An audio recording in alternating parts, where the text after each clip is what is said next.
আজ থেকে আপনাদের কর্মবিরতি কি করবেন? আজ থেকে সারা রাজ্যে আমাদের ব্যবসায়িক কর্মবিরতি শুরু হয়েছে।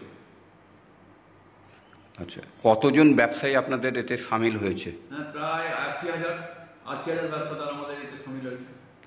আপনাদের সংগঠনের ব্যবসায়ী মূলত হিমঘর থেকে আলু বার করে সরবরাহ করে, সেই ক্ষেত্রে তাহলে আজ কি হবে?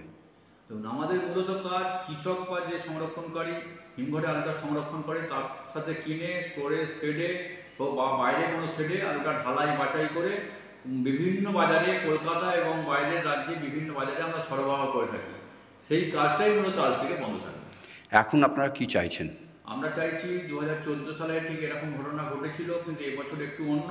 এবছর সরকারি নির্দেশিকা না থাকা সত্ত্বেও বিভিন্নভাবে বর্ডারে পুলিশি হয়রানি, গাড়িগুলোকে আটকে রেখে অযথা রিটেন খাইয়ে হয়রানি করছে। আমরা চাই মাননীয় মুখ্যমন্ত্রীর হস্তক্ষেপে এর সমস্যাটা সমাধান হোক।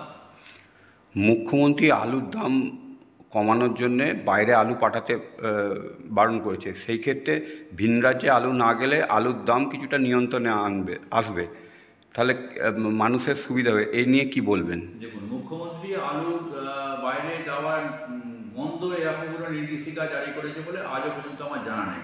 মুখ্যমন্ত্রী নজরদারি করতে বলেছিলেন এবং বিভিন্নভাবে বাজারগুলোতে আলুর সরবরাহ যাতে ঠিক থাকে এবং দামের একটা স্থিতাবস্থা বজায় থাকার কথা বলেছিলেন। এখনও পর্যন্ত আজকের দিনে দাঁড়িয়ে বাজারের দাম মুখ্যমন্ত্রীর মিটিংয়ের থেকে অনেকটাই কমেছে। সেই জায়গায় বাজার স্থিতাবস্থা আছে, কিন্তু এর পরেও বাইরে যাওয়া যদি আটকানো হয় তাহলে আমরা ব্যবসা করবো কী করে? এইসব কারণেই আমাদের ব্যবসা সরবরাহ কাজটা বন্ধ রাখতে হয়েছে।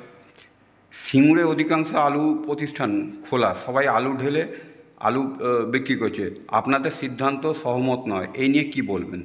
দেখুন, অ্যাকচুয়াল বিক্ষিপ্ত কিছু ঘটনা সারা রাজ্যব্যাপী অর্ধবড় সংগঠন বিক্ষিপ্ত কিছু ঘটনা থাকে, তবে ওই জায়গায় দাঁড়িয়ে ওরা ওদের বেশিরভাগটাই ওই রাস্তার ধারে চালা, অ্যাকচুয়াল রোডের ধারে চালা করে ওরা ব্যবসা করে। সেই কারণে হয়তো ভাবছে, এই কারণে একটু তারা ভীত সন্তত আছে, সেই কারণে ওরা ব্যবসাটাকে চালিয়ে যেতে চাইছে। আপনাদের এই সিদ্ধান্তকে হঠকারিতা বলেছে, তাহলে তাদের ক্ষতি হবে, এই বন্ধ করলে তাদের ক্ষতি হবে, কি বল? সিদ্ধান্ত হঠকারিতা, এটা এটা আমি একেবারেই মানি না। কারণ যেখানে সিদ্ধান্ত নেওয়া হয়েছে সেখানে সর্বসম্মতক্রমে এবং সেখানে সিঙ্গুরের প্রতিনিধিরাও উপস্থিত ছিলেন। সেই জায়গা দাঁড়িয়ে আমার মনে হয় বন্ধ বিভিন্নভাবে হয়। কেউ মারা গেলেও দুদিন বন্ধ থাকে, কেউ বিভিন্ন কারণে বন্ধ হয়। বন্ধ এক দুদিন হলে যে একেবারে অনেক ক্ষতিগ্রস্ত হয়ে যাবে, এই জায়গায় আমার মনে হয় না। হিমঘরের ভাড়া নিয়ে এর আগেও বন্ধ ডাকা হয়েছিল, সেই ক্ষেত্রে একদিন হয়ে উঠে গেছে, তাতে তাদের ক্ষতি মুখে পড়তে হয়েছিল, তাই তারা সহমত না হয়ে আজ তারা আলু ঢেলে বিক্রি করছে, এই নিয়ে কি বলবেন? দেখুন, হিমঘরের ভাড়া বৃদ্ধি নিয়ে শুরুর পাক করতে ধর্মঘট আমরা শুরু করিনি। কর্মবিরতি আমরা শুরু করিনি। সেই কর্মবিরতি শুরুর পাক করতে মাননীয় কৃষি বিপণন মন্ত্রী মধ্যস্থতায় আমাদের সমস্যাটা তখন মিটে যায়। এখন যেহেতু সমস্যাটা মিটে যায়, আমরা কর্মবিরতিতে চালিয়ে যাবো কেন? সেই কারণে তো আমরা কর্মবিরতি থেকে তুলে নিলাম। আপনার নাম?